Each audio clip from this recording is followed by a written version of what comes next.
নির্বাচন কমিশন সচিবালয়ে নতুন সচিব হিসেবে যোগ দিয়েছেন শফিউল আজিম। বৃহস্পতিবার সকালে তাঁকে স্বাগত জানান প্রধান নির্বাচন কমিশনার সহ অন্য কমিশনার ও কর্মকর্তারা।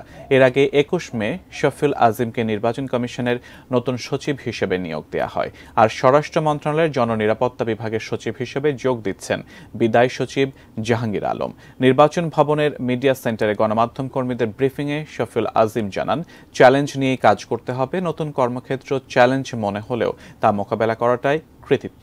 সংবিধান ও আইন মেনে জনগণের অধিকার নিশ্চিতে কাজ করবেন বলেও জানান তিনি।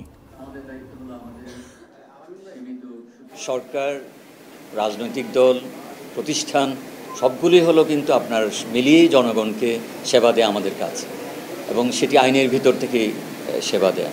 কাউকে আইনের বাইরে গিয়ে সেবা দেওয়া নয়, আবার কাউকে যিনি যেটা আইনগতভাবে প্রাপ্য সেটা বঞ্চিত করা আমাদের কাজ নয়।